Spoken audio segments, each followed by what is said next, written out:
The third game, the nightcap, Ravens at the Steelers. This line went up Steelers -4.5. It's up to 5. So who do you like here?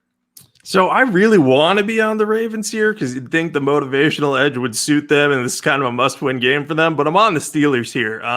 Simply put, the Ravens are so injured right now. They're going to be without 2 of their top 3 running backs. They're going to be down to 2 at that position for this game against a tough run defense. And then on the defensive side of the ball, they're down 2 of their better run defenders on the defensive line, Brandon Williams and Calais Campbell. We don't know if they're going to play. They were both, I believe, doubtful last week and downgraded to out.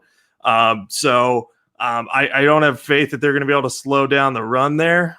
So we'll see what happens. But even if the Ravens are without all these people, or even if, with them without all these people, I don't think they're going to do well enough against this Pittsburgh team that's going to be spelling blood in the water. They're going to see like, hey, this Baltimore team's on the ropes. Like, if we beat them here, not only do we basically wrap up the division, they'd be 11-0, and the Browns would have to be able to catch them, which I don't think would happen in the last 5 games of the season. They'd also put Baltimore in a tough spot in terms of the jockeying for playoff position. So the Steelers will have motivation for this game.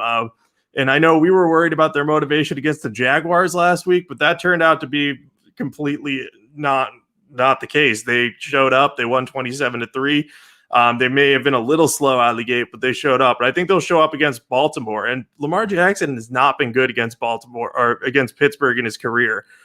So I think he turned the ball over 4 times against them earlier in the year. So I think Pittsburgh's going to win this one. I don't know if I'm going to bet handily on it, but because I do think that this could be close if the Ravens show up, but the injuries are just too much for me to side with them. Yeah, Lamar Jackson's been off ever since they lost Ronnie Stanley. Like it's just been completely different, and he wasn't even that great this year beforehand because like he clearly missed Marshall Yanda. So like the Ravens have had a great offensive line before the season, and now it's pretty bad. So ever since then, so he lost. They lost Stanley midway through the Pittsburgh game, so they lost to the Steelers. They beat the Colts, but Darius Leonard got hurt in that game. And the Colts were winning up until that point, and then the Ravens eventually won. And then the Ravens lost to the Patriots, who in between that they almost lost to the Jets and they lost to Houston. So it's like, how good was that looked at the time? It's like. The Patriots, they look good against the Ravens, but then you kind of have to consider their other results. And then they lost to Tennessee in overtime last week, where Jackson just didn't play well.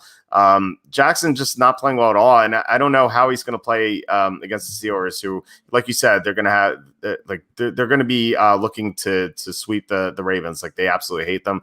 Brandon Williams is out.